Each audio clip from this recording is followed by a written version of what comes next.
friends, how's it going? It's me, Betty Jean. Today's video is my monthly reading wrap-up. Get ready with me. I'm gonna chat with you about all the books I read last month in the month of May while I do my makeup. As always, it'll be as spoiler-free as possible. I'm just gonna give you the general gist of each book and my rating and general thoughts on them without like spoiling any like major plot twists or plot points or anything like that. Before we hop into the video itself, as far as my accessories go, this is just an old basic choker, and these earrings are from Undoubtedly Mad on Etsy. So yeah, without further ado, I don't want to babble too much, but I get so excited about these videos, and I just thank you for being here. If you're part of my little community that loves books and makeup, or if you just like books and you're here for that portion, I appreciate you because these are some of my favorite videos to film, and I hope you enjoy. All right, friends, let's dive into this reading wrap-up. Get ready with me. I look like a drowned rat. I'm gonna do my hair after all is said and done, which you'll have already seen in the intro. So just take me as I am. I've already primed before I did my brows. As always, I did a little combo today. I've been testing out the new Milk Makeup Blur Stick, and this is definitely gonna be more of your friend if you have oily skin. I feel like this doesn't dry me out or anything, but I don't feel like I notice as big of a difference as maybe someone with oily skin. I feel like it does still smooth my skin really nicely, but visually I don't feel like it's that major of a difference. But I've been layering the Milk Makeup Hydro Grip on top of it, and I feel like it's been a nice little combo. I feel like my skin just looks smooth and prepped and kind of hydrated. It's nice, I like it. But we're just gonna dive in. If I forget to mention something, as I probably will as I'm just chatting about books, everything will be in the description box as usual. But for foundation today, I'm gonna use my Camo Hydrating CC Cream from e.l.f. And I do like this, but since it is full coverage, that's just not completely my vibe. So I'm gonna mix a little of this Flower Beauty Afterglow oil just to share it out a little bit. And I wanted to talk about my rating system a little bit, because in the past, like basically ever since I started like talking about books on my channel over a year ago, I very much like would give like half stars and quarter stars. Like I'd give things like a 3.5 or a 4.75 or a 4.25. I feel like I'm kind of over that. I think I just want to keep it a little more simple, especially because it's easier for me to remember where everything goes. And I figured out my perfect way that I'm gonna categorize things. So just sticking with simple 1, 2, 3, 4, 5 stars. 5 star, it's gonna be, I'm living, breathing, dying for it. Like I'm gonna be thinking about it for a long time. It's gonna be a book I'm so excited to talk about with people. It's a book I could potentially see myself wanting to reread in the future. It's just like everything. Like I get that special 5-star feeling when I'm reading it. That's a 5 star. 4 star means I genuinely loved it. Like it was a great book. It was everything, but it just didn't quite give me that 5-star feeling for whatever reason. So still a great book, still highly enjoyed it. Just maybe wasn't like quite like a perfect 5-star read. 3 star isn't bad, but it isn't great. Like I had entertainment value reading it. I enjoyed it overall. But I can't say it's like an absolute favorite of mine. But I also can't say I disliked it enough to like rate it any lower. It's very much just like mid. I feel like a 3 could sometimes be good, sometimes be bad. Like if it's an author I usually love things from, and then it got downgraded to a 3, maybe that's not so great. But a 3 ultimately doesn't mean that it's a bad book. It just means it was kind of right in the middle, you know? It wasn't bad, but it wasn't great. It was just kind of fine. 2 means for the most part, I just genuinely didn't have a great time with it. Wasn't my favorite thing. Was it the worst book in the world? No, because that would be a 1 star. But overall just was not my favorite. Probably could have lived without it. Wasn't my favorite thing to consume. And a 1 star would be like, it was just a horrible book. Like no redeeming factors, no redeeming qualities. I think it's gonna be pretty rare if I rate something a 1 star, just because if I'm hating a book that bad, I'm more likely to just DNF it. And I don't rate DNF'd books because I don't think that's fair, because I didn't end up finishing it, but that would be along the same equivalent. Like maybe I got real close to DNFing it, and that would be a 1 star for me. So yeah, with all that being said, it's my new rating system, how it's gonna go. We're gonna talk about all 14, yes, 14 books that I read in the month of May. I really thought I was having a slower reading month, but you know what, looking back, I see why I didn't, because there was the day I was stuck at the airport all day because our flights got delayed. So I read multiple books in the same day, and then over this past weekend, I wasn't feeling super great, so I had some time to just chill and rest and read and play The Sims. So got some extra reading done that way. But yeah, we're gonna dive into it while we go in with concealer, my Rare Beauty one. The first book I read in the month of May was King's Cage by Victoria Aveyard. This is the 3rd book in the Red Queen series. Overall, this series has been a bit of a disappointment for me. I really enjoyed the first book and I was really excited to dive into the rest of the series. It's a lot of people, even people in my personal life, like they love this book. It's like a favorite book amongst people. I've had even you guys recommend that series and I was so excited, especially because I did enjoy the first book. But as the series has gone on, it just hasn't been my favorite. The second book was definitely my least favorite. I talked about it last month. I think looking back, I'd rated that one 3 stars-ish. I ended up downgrading it to a 2 just with my like current rating system. I didn't reorganize most of my books because most of them still stayed true to like what my Goodreads would say, which you're welcome to follow me if you want. I just use it for personal tracking. I don't post any like reviews or anything. That's what these videos are for. But in case you're ever curious about like what I'm reading in the moment, you can follow me. I'm BATTYBEAN on everything as always. But same goes for this one. I just ultimately ended up rating it a 2-star. It just wasn't my favorite. I find myself getting really bored with the story.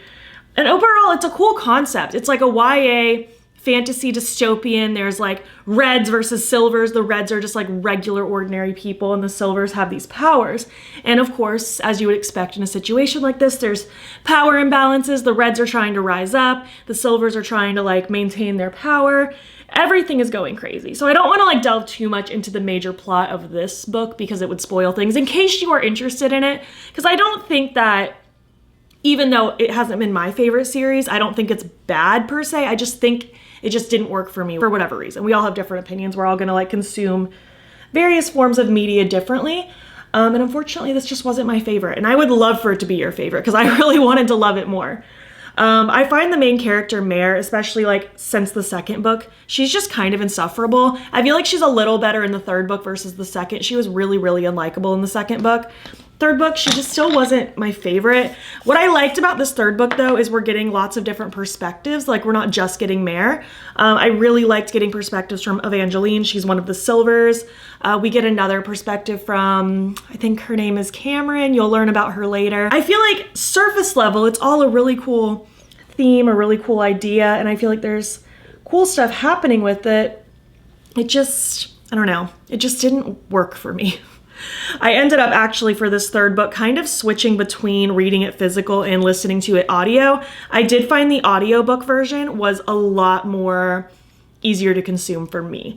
And I'm not a huge audiobook person. I'm kind of picky about it. I do generally prefer to like read a book than to listen to it. But I found with this, especially because I was overall getting a little bored with the story, being able to throw it on as background noise while I was cleaning or doing my makeup or driving or anything of that nature, it was a little easier for me to like find ways to consume it that weren't reading it. Because when I was like physically reading it, I'd find myself getting really bored, unfortunately. So yeah, ultimately rated that one just a solid 2. Not my favorite thing, unfortunately. It wasn't the worst thing I've ever read. I didn't want to like completely quit on it, but it wasn't my favorite. I'm just kind of setting my under eyes and my creasy areas with my e.l.f. Halo Glow Loose Powder before I go in with a little bit of cream blush, and then I'm gonna go in with a powder bronzer and maybe another powder blush just to add a little extra as we continue. Number 2, I read Restore Me by Tahereh Mafi. This is the 4th book in the Shatter Me series. This is also kind of a YA dystopian. Not so much fantasy, definitely more just YA dystopian. I'd read the first one last year, and then over the last couple months, I've been like really diving into the series again and getting back into it. For blush, I'm using one of the new Lawless cream blushes. I love these. I've used all of them already, and I just can't get enough. This is the shade Rosebud. But we have our main character, Juliet. She has this power where her touch is lethal. And just, again, I'm not gonna dive too much into this book specifically because it would completely spoil things from previous books.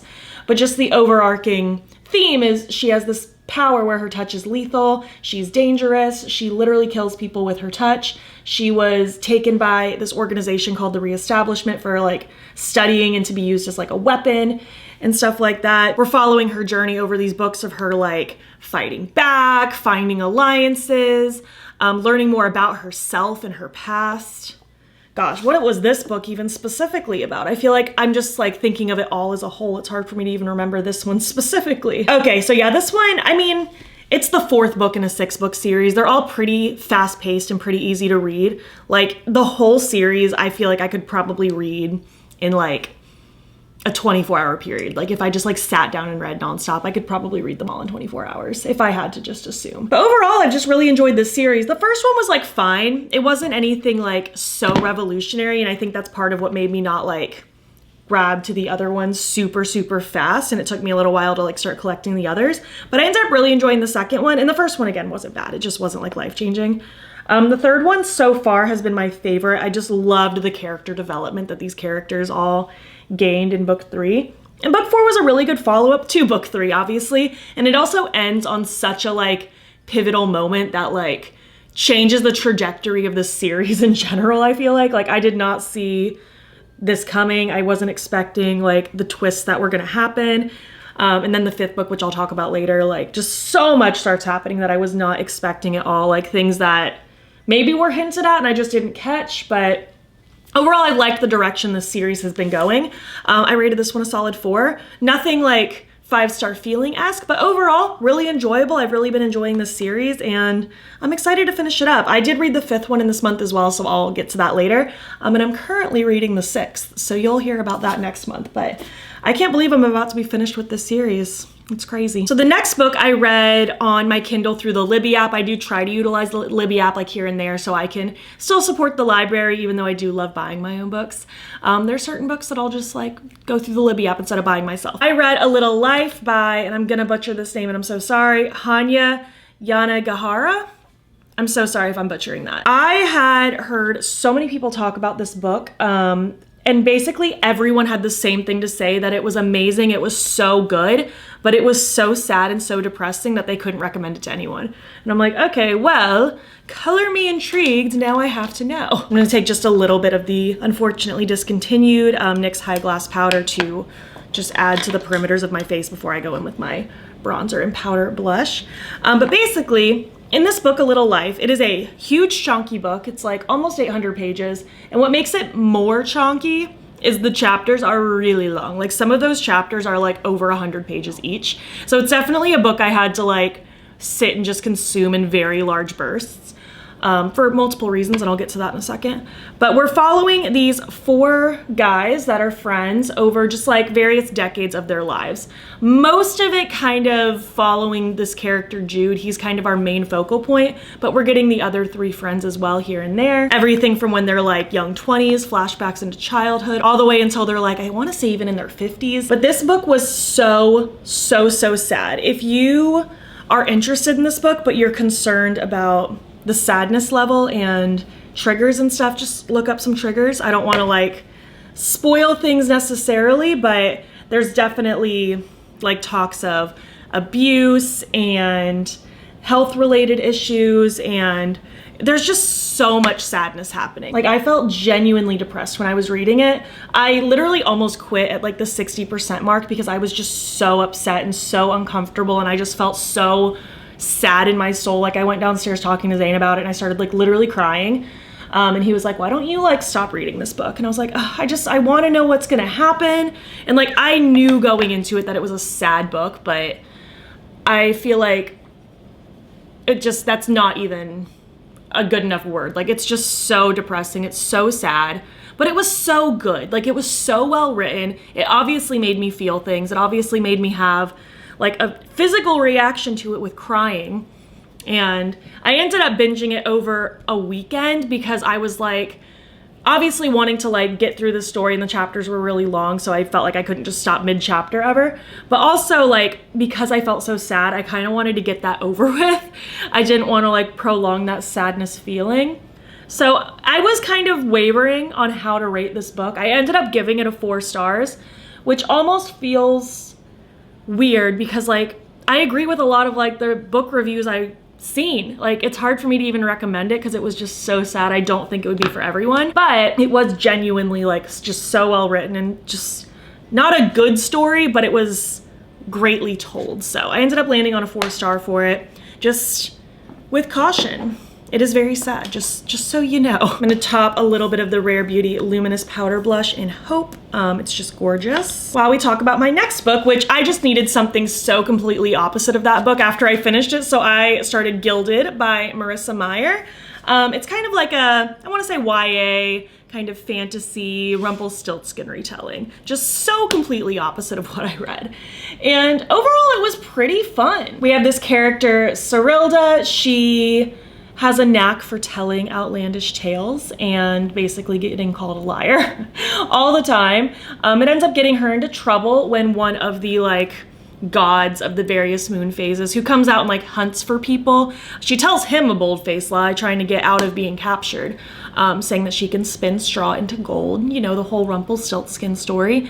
So eventually he comes back and takes her and he's like, prove it. If you can't, you die. And then while she's like in this chamber trying to not panic and figure out what she's gonna do because she can't actually spin straw into gold, she ends up accidentally summoning this mysterious boy, and he's able to kind of help her. And then there's obviously more to the story than that, but I'm not gonna like give you the entire plot, just the general sum up. But trying to stop this king, trying to escape, trying to figure out the various mysteries that are happening. This is a duet series, so there is a second one. I'm actually gonna start it next month. I think it's called Cursed. So this one does leave you off on a little bit of like a cliffhanger, so to speak. But overall, it was good. I enjoyed it. It was like exactly what I needed for what I just finished reading. However, I did only rate it a 3-star because even though I enjoyed it and I had fun with it, it just wasn't like anything so life-changing. I can't necessarily call it like a favorite, but it was enjoyable. It was entertaining. So I feel like a 3 star is pretty fair. Just a nice like middle ground, great palette cleanser for what I needed. And I am looking forward to getting into the second book and kind of seeing how this story wraps up. And I'm potentially interested in reading like more of her books down the line. I know she has a bunch of other like fairy tale retellings. Just this glowy bronzer, the glowy blush, it's giving me everything. I'm gonna go in with my Nabla freckle pen for some fake freckles while we talk about my next book, which ended up being my 5-star read of the month. I read Love Theoretically by Ali Hazelwood, and I just loved this book so much. It was the first book I'd read on our trip to Colorado on the plane, and I binged it on the plane ride there. I loved it so much, and I was so surprised. If you watched my monthly favorites video, you've already heard me kind of talk about this a little bit, so I'm not gonna like drone on and on too much, but I just have a love-hate relationship with her books. They're usually just like okay. One of them I really didn't like. So the fact that this was a 5-star read genuinely shocked me. Especially because like the only other STEM romance I've read from her was Love Hypothesis, and it was just only okay. So much so that I didn't feel compelled to read Love on the Brain, and I really wasn't super interested in this one either, but I ended up getting it for super cheap at the Friends of the Library sale back in, I want to say early May or end of April. And yeah, I ended up just loving it. It was so fun. I loved the banter. I loved the overall story. I found it just to be so enjoyable, so bingeable, so just, I loved it. I loved these characters, and it makes me want to go back and read Love on the Brain now, even though for the most part, like these STEM romances, they're similar vibes, just in a different font, but this one really did make me super happy. We have our main character, Elsie. She's kind of bouncing between trying to make her way as a theoretical physicist while also having this side hustle where she like just acts as a fake date for people. It's very like platonic, it's very surface level. It's basically like if somebody like needs a date at a family function so that their family doesn't question them, that's where she comes in, that kind of thing. Or to just be like arm candy for an event. Well, she has this very important meeting for a job position, and who ends up being one of the determining factors? The brother of one of her clients, who she has a completely different alias around. Not a theoretical physicist in their eyes. She has very much like a mundane job to kind of like let the partner shine a little bit, you know what I mean? So this guy, Jack, he's concerned. Either you're lying right now in this situation or you're lying to my brother. Like there's a lie in here somewhere and I'm gonna figure it out. So she's trying to navigate like balancing between trying to figure out how to get this job, trying to like cover for the client slash his brother so she doesn't spill the beans on him. She's finding herself feeling very much like her true open self around this guy Jack, so there's development happening there. It was just so fun. I loved it so much, like literally from start to finish. This was such a fun book, and I'm just so glad I ended up deciding to pick this up and read it because it was so enjoyable. And then the next 3 books I also read amongst that Colorado trip, most of these being on the way home because, again, I was stuck in the airport literally all day long. Before we do that, though, I'm just gonna spray my face and chat about my eyes before I dive in, so we can just keep it rolling. All right, I want to do something kind of simple. Simple might not be the right word, because I'm going to be doing lots of sparkle and a like graphic multi-chrome liner. That's not really simple, but I'm not playing with like a ton of eyeshadow today. I want to keep it kind of just sparkly and cute, and I'll do my face highlighter after my eyes are done because I'll be using the same palette. But I'm gonna be using the Dewdrops palette by GRWM. It's just like the most iridescent, cutesy little palette. I love this. Great for like just adding sparkle all over, inner corner accents, face highlight. It's so fun. So I plan on using drop all over my lid and just kind of blending it out for just like a blue sparkly moment. I want to use Splish, this silver, as my face highlight today and probably my inner corner. And then I plan on using this water multi-chrome liner from the Avatar collection with Lethal and just kind of doing like maybe a wing with a little bit of a flick, nothing like too experimental, if you will. Oh, actually I did want to use this fizzy loose shadow also from the GRWM Dewdrops collection. I might actually use this as my inner corner and possibly face highlight. I take it back, yeah. I'll use the blue shadow from this palette all over the lid, but I'll use this loose shadow in my inner corner and on my face. I think that sounds like my plan. I'm gonna prime with my neutral pigment base from Profusion while I talk about the rest of the books I read whilst trying to commute home all day long. So the next book I read was the Once and Future Witches by Alex E. Haro. I had never read anything from this author before. I know there's another book that's really, really popular from that author, but I don't know the name off the top of my head. I would recognize it if I saw it. But I got gifted this book like a year ago and I'm finally getting around to reading it. And I was really excited because like I like witchy stuff, spooky vibes. It was kind of like a historical, witchy sort of thing, sisterhood vibes. It sounded really cool and really entertaining. I'd read part of it just like going to bed every night, like I'd read like a chapter or so, but most of it I'd read on that trek home. And overall, it was enjoyable. We have these three Eastwood sisters, James Juniper, Agnes Amaranth, and Beatrice Belladonna. They're basically all living in New Salem. Witches are condemned, that kind of thing. They end up joining this group of like suffragists to basically help bring back witches and their power and the rise up of womanhood. Very much a like, I don't know, empowering womanhood kind of book. It was fun. I really enjoyed reading it. I liked the ins and outs of like how the sisters kind of got reconnected because they definitely had some separation after their grandmother had passed away. I feel like I'm explaining this really badly, but it's basically just like a sisterhood building alliances, bringing witchcraft and womanhood back up in power in this world. And overall it was fun. I rated it a solid 3 just because again, it wasn't like top favorite of all time, but overall it was enjoyable. It was entertaining. I had fun with it. I liked just the style of the writing. It was pretty easy to consume. I love the fluffy pages. I feel like that just adds to the aesthetic. Overall, I liked it. And then I moved on to The Bone Witch by Rin Chupeco. So sorry if I butcher that. I've had this sitting on my shelf for like ever too, like probably over a year. One of my friends gave it to me like last year. I think she'd already read it or she already had a copy, something like that. But I finally got around to reading it. Our main character, I don't know how to say her name. It's spelled T, like T-E-A, but I don't know if it's T, I don't know if it's Tia, I don't know if it's Taya. I'm just gonna call her T. Because I don't know for sure how it's supposed to be pronounced. But she is a witch. She is what they call a bone witch. She basically has power over the dead. She's like kind of like a necromancer, if you will. These witches are feared and ostracized though, so when she ends up bringing her brother back to life, unexpectedly, she gets kind of sent away. She ends up getting guidance from this older bone witch on like basically how to navigate her powers, what she's supposed to do, like what are her options in life, that kind of thing. I liked how this was told too because it kind of bounces between, we'll get like a tiny chapter of this like interview perspective of this person who sought out T to like learn about the bone witch and why she ended up being like ostracized ultimately and stuff like that. And then it'll be her chapter, like retelling a part of the story. And then it goes back to like the interviewee type, like narrator, where she's like asking her questions and then we get like the story told in her perspective. So I liked the writing style. It was very easy to consume. I overall liked the overall premise. I thought the spooky bone witch was a cool idea. Overall though, I ended up getting kind of bored with this story. I don't know what it was. I only ended up rating it 2 stars because again, I didn't hate it, But overall, I found myself, especially toward like the last third, I started to like kind of speed read through it a little bit just because I was like kind of over it. And it honestly had nothing to do with me being in the airport. Like I was so content and happy to have so many books to like consume. This one just was not doing it for me, unfortunately. So I don't know. I ended up just rating it 2 stars. There might be more books in this series. This might be a standalone. I'm not entirely sure, if I'm being honest with you. I just know I'm not really interested in pursuing more. It was just fine.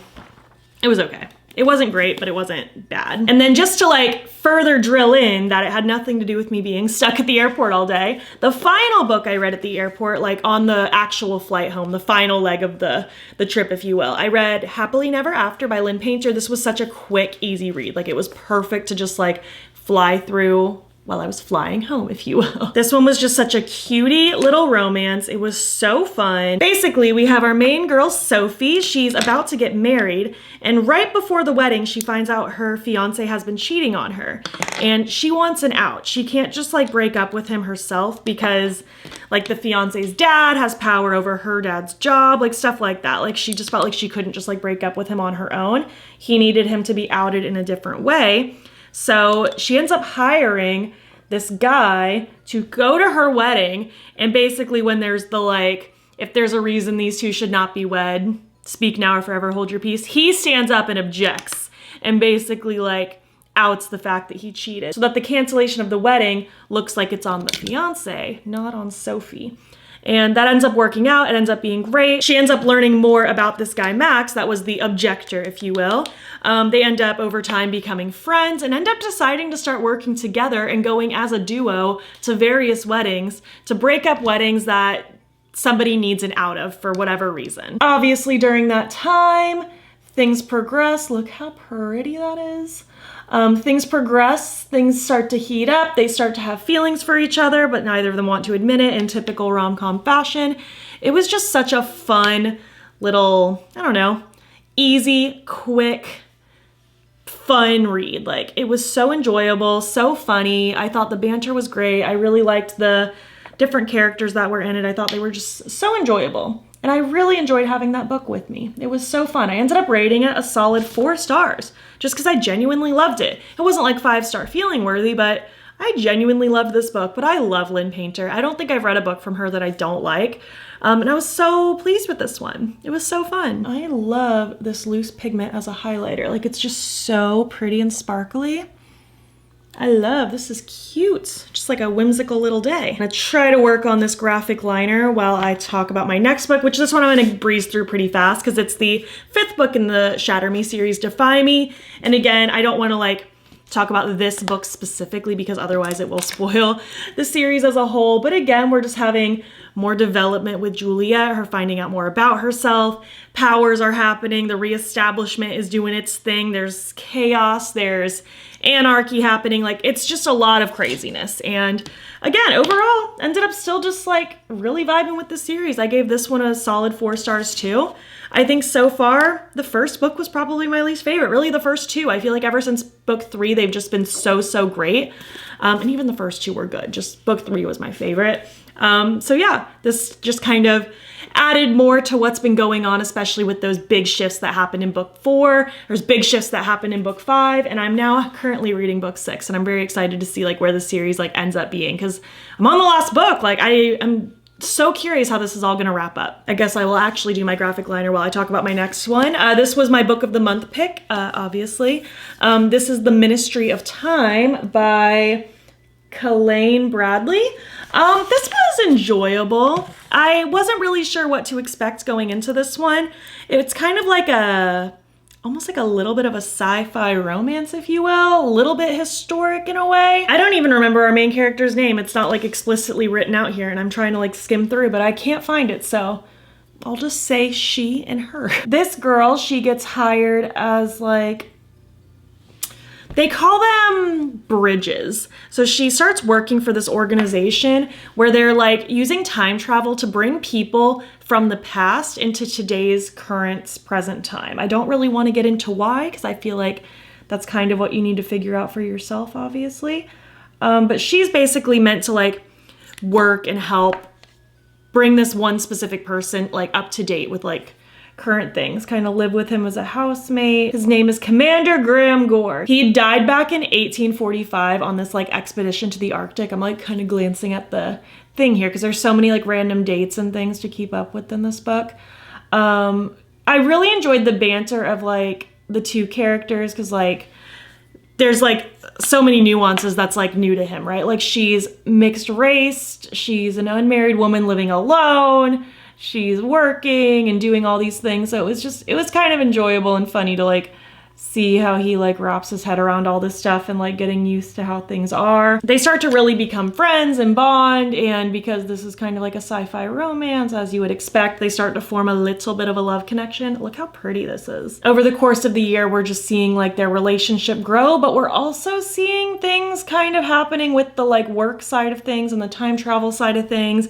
Things are going awry. One of the like ex-members of the organization is like trying to like out things. Lots of conspiracy theories are going on. I know I'm being kind of vague, but I feel like I kind of need to be with this book because like if I give away too much, it kind of takes away from the overall story. Because I try to be as spoiler free as possible. Like I want to give you the general premise, but there's certain things you need to figure out on your own. Overall, it was fine. It wasn't my favorite book I've ever read, but it was enjoyable. I gave it a solid 3 stars. Like entertaining enough, but it wasn't like life-changing by any means. Like it was just fine. We're on the last 4 books, believe it or not. Can you even believe it? I can't believe just how pretty this liner is. It's just gorgeous. Do I want to try to do a swoop or do I keep it as a wing? I think we try to swoop it. Moment of silence. Maybe not the best I've ever done, but it's not the worst I've ever done either. I'll like get really close to my mirror and fix it in a moment anyway. The next book I read was the final book in the Twisted series, book 4, Twisted Lies by Anna Huang. I ended up really enjoying this one. For the most part, this series was enjoyable. The first 2 books I felt like were too similar, not with the overall plot, but just with the characters, specifically the male main character. Like both of them were just like the brooding, overpowering, overprotective. And this guy was kind of like book 1 and 2 in that regard. I feel like book 3's male main character was the most different. This one was still kind of like that, but I feel like there was more to it. And maybe if this had been book 3 and not book 4, maybe I would have felt differently. Like I did have that gap in between where it didn't feel exactly the same.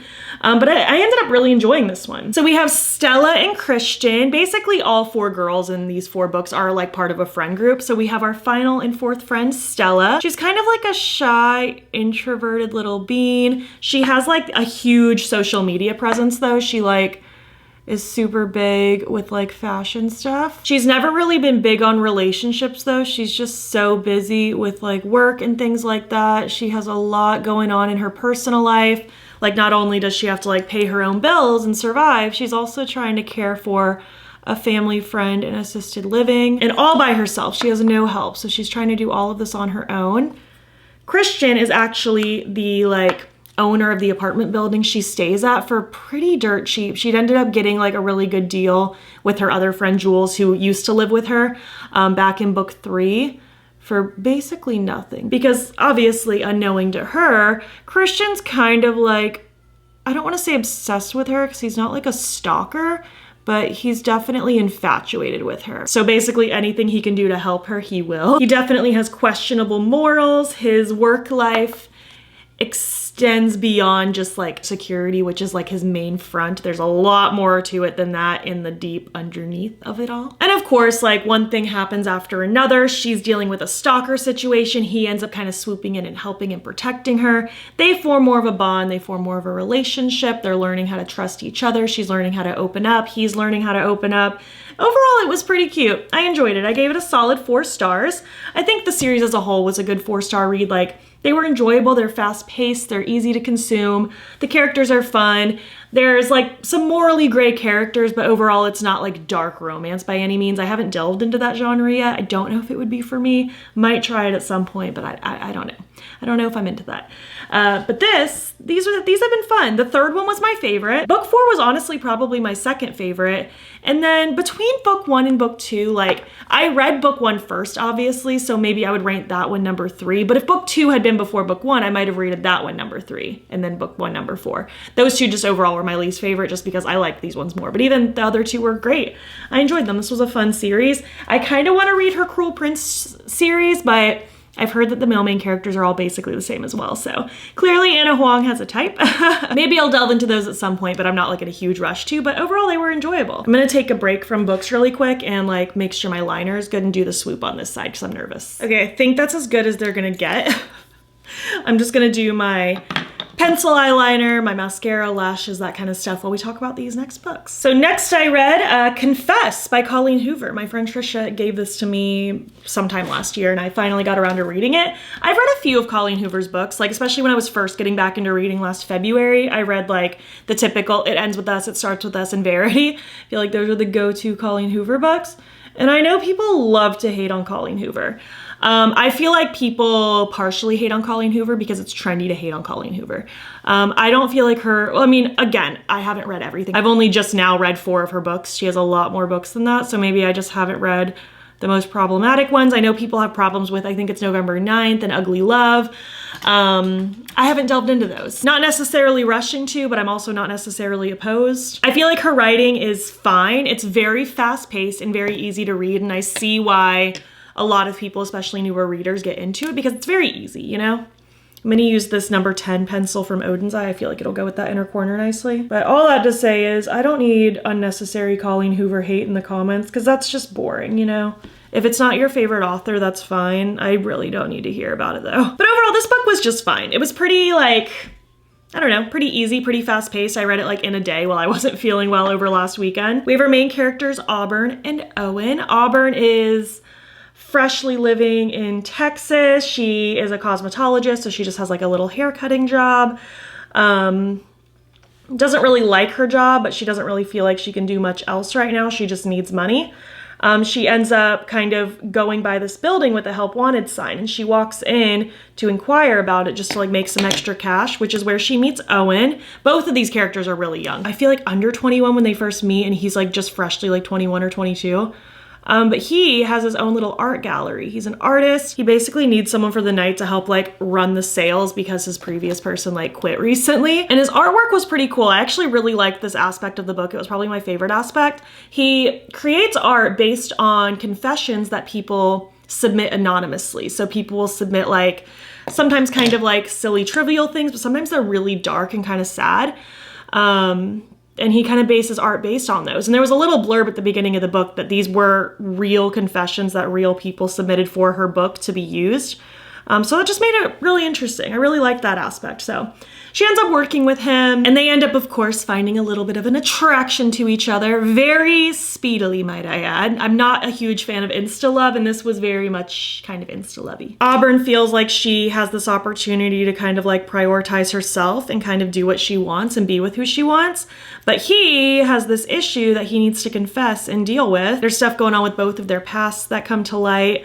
Overall, it was fine. It was an easy read. It was quick. Again, I really liked the confessions aspect of the book itself, but I felt no chemistry between the 2 main characters. It was just so fast, so speedy, so like, what's the word? Like it felt like it was the end of the world for these 2 to be together, and I just like was not feeling that personally. I just did not get any chemistry between them. I felt like they did not need to even be together, like it was not that deep. But overall it was fine. I gave it 3 stars because I didn't dislike it. I read it really fast. I found it to be entertaining enough, but it definitely wasn't like a favorite by any means, but it was fine. I just did not get any chemistry between them. If I'd gotten chemistry from them, I might have even rated it higher. I'm really liking my makeup. I think it's just very cute today. While my lashes dry, we'll talk about my next book, Then She Was Gone by Lisa Jewell. This is a little mystery thriller that I picked up at a free little library in Colorado. And I had so much fun reading it. And side note, I really want to go around my like town and nearby towns to like check out all the free little libraries and like donate some of my books, maybe pick one up if there's one that appeals to me. I just love the idea of that so much, and I didn't realize how popular of a thing it was. If you've never heard of it, look it up. It might be Little Free Library, not Free Little Library. It's something like that. And you can look up like your town or your zip code or any town, and like so many things pop up. It's crazy. Like people just like create these little libraries in their yard or even in front of a business, and then like people come and exchange and like borrow books. And it's the cutest thing in the world. And I just love that idea. But basically we have this girl, Ellie Mack. She disappeared 10 years ago, mysteriously. She was like a teenager. Her whole life was ahead of her. She was happy.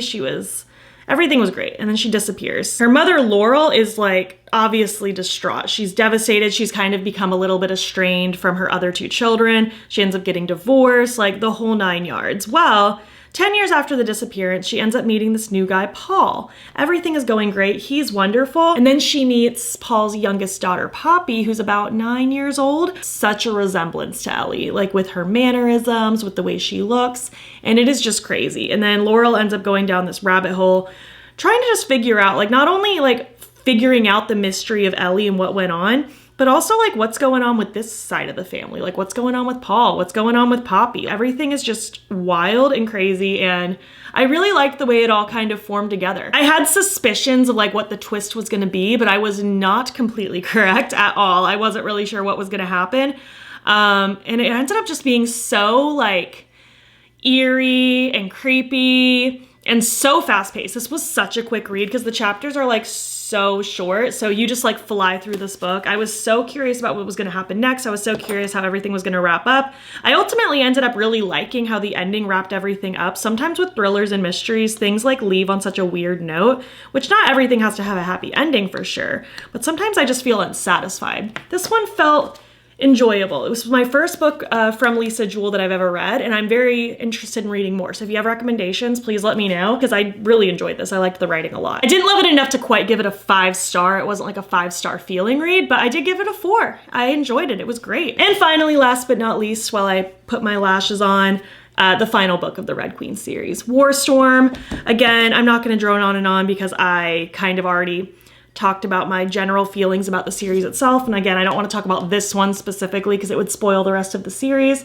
But overall, just not my favorite series. This one I ended up predominantly switching to just only audio. I just could not even bring myself to like physically read this book. It just, I was kind of over it.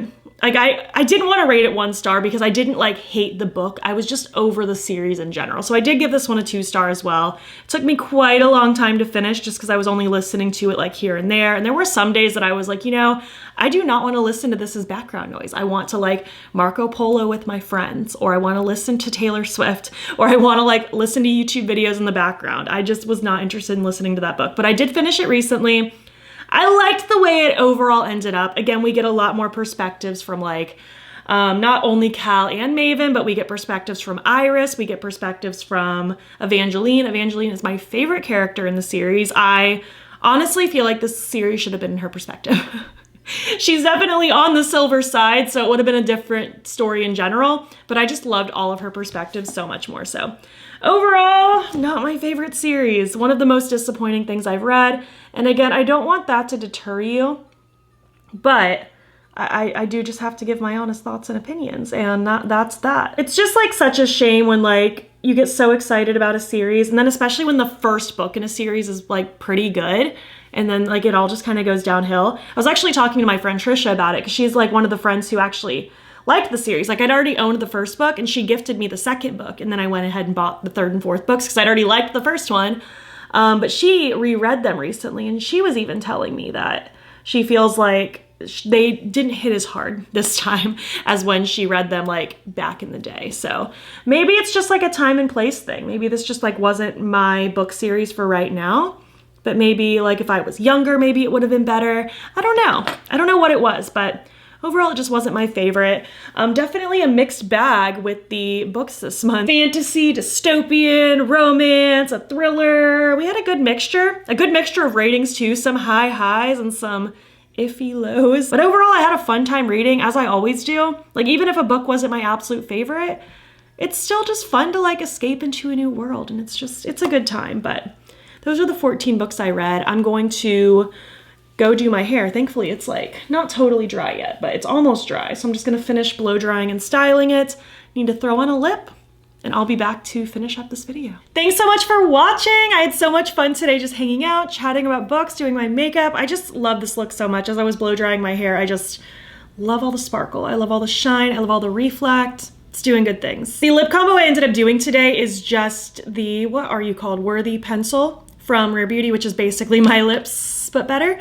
And then I topped the Waterstone Pokemon Color Pop Ultra Glossy Lip over top. Just has a slight blue shift. Felt like it complemented the look and I didn't want anything too crazy. So yeah, I hope you had fun watching and hanging out. I would love to hear your thoughts. Have you read any of the books I talked about today? Did you have similar thoughts? Did you have completely different thoughts than me? I like that not everyone's gonna have the exact same experience with a book. Like we're all gonna go into it so different, just depending on like where we're at mentally, where we're at in life, even age-wise, or just the mood you're in even, or even just general preferences. Like we all have such different opinions and that makes it so fun. I would also love to know like what you've been reading lately, what have been your hits and misses. Do you have any recommendations for me? I'm always adding stuff to my list of things I want to read at some point. If you made it to the end of this video, leave some book emojis. And if you like this video, please give it a thumbs up. Helps my channel out a lot. And if you're not already, you can follow me over on Instagram. I'm BATTYBEAN there as well. And if you want, you can subscribe. I'm posted most days over here. And also you can join my channel memberships. The link to sign up will be down below. You'll get fun little perks, including a members only video once a month. Thank you so much for watching, and I'll catch you in the next one. Okay, bye.